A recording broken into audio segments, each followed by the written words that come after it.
There's one skill that many photographers seem to forget about, especially beginners when we're first starting out, that will hinder your progress and will definitely keep you a little bit more poor than you could be. Now, it's not just like a switch you can flip, like, oh, now that you know it, you can just do it. It'll take a little bit longer, but hopefully with the tips and tricks in this video, I'll make it a little bit quicker for you along the way. Let's get into it. Hey everyone, welcome back. My name is Sergio and I'm a commercial photographer here in Victoria, BC, and I've been shooting long enough to know that charging hourly is probably one of the silliest things you can do as a professional photographer. Time is money. We've all heard the silly expression, but it still applies to us as photographers as well. When you're first starting out, I find it's such a common thing to brag about how long you've spent editing a photo or how long it took you to do a certain thing. Honestly, you're just digging your own grave and showing how inexperienced you really are. If you're bragging about how long it took you to retouch an image, you're just showing that you don't have the budget to hire a retoucher to edit your images. The better you get at whatever it is that you're doing, the more efficient you can be and the more you can sell, the more money you can make. And spending time on things that either don't matter or hurt your bottom line aren't actually moving your photography forward. Now, I don't want to spend this video just telling you that you're being too slow and inefficient with your photography. I want to give you some tips to better that and make you a bit more faster photographer, make you more efficient, give you more speed in all aspects of your photography. And the very first way you do that is just learning your camera inside and out. Now, I know a lot of you are like, okay, well, that's an easy one, I already do. But you think you do. You don't know what you don't know. So find those little aspects or those little corners of that camera that you don't actually know. And find a way to get faster and more efficient at switching between settings or at switching between this mode and that mode. And understanding that, sometimes in your fast-paced situation, and if you can go from this to that and shoot 3, 4, 5, 6 different ways instead of just the one way, yeah, sure, you maybe get the one great shot, but you could be getting 6 great shots. So by understanding all the ins and outs of your camera, understanding that it's a computer with a sensor and not just like a very mechanical, simple, like I press a button and it takes a picture.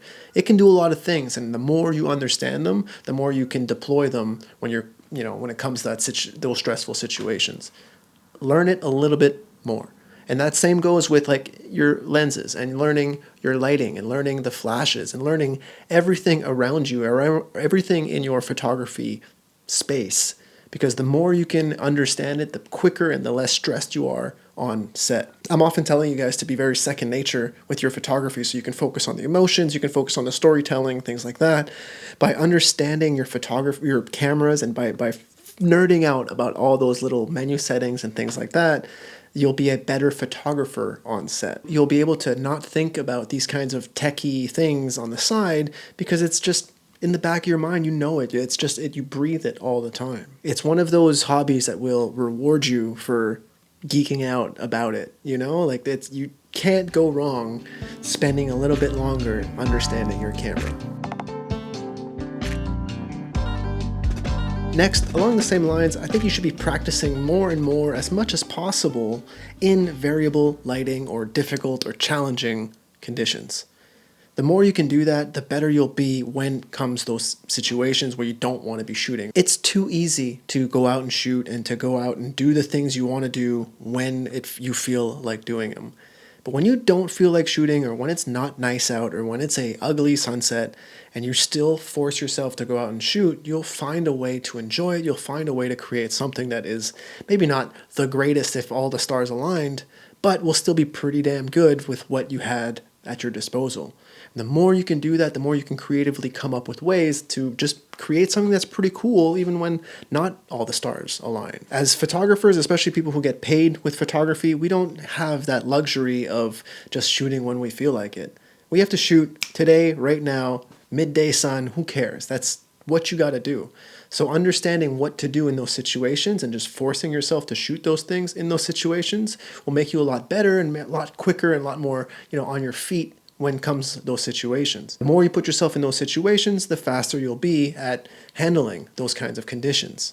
I had a soccer coach growing up that said, practice doesn't make perfect, perfect practice makes perfect, which arguably is maybe not the best thing to teach 10-year-olds, but it did stick with me, and it does follow along with me in my life, in that you can't just half-ass your practice. You can't just go out and shoot whenever you feel like it.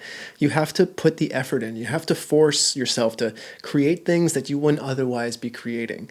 When you're getting tasked to shoot something, it's stressful. So if you're just shooting stuff for fun, put that stress back in so that you can understand what to do when you're given that stress and money is actually on the line and you actually do have to deliver. Okay, so next one, this is a technical one, but more people should be using grade cards. And they're cheap and efficient ways to speed up your editing workflow. If you're spending, hours just going through all waiting for it to be dark outside and making sure that you can get the color grade just right, or having the product in your hands next to your computer screen and you're going back and forth and you're like, why is the yellow not the same yellow? What is going on?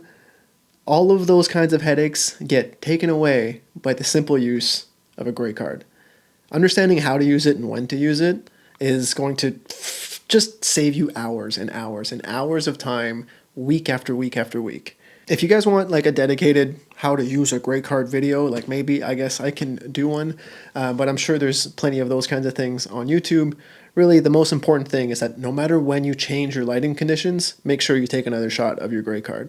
And if you have multiple lighting situations or multiple light colors, multiple light temperatures, that's the word I'm looking for, that are affecting the scene, make sure you get the grade card in each of those situations or each of those lighting scenes so that you can actually get the proper rounded out color temperature.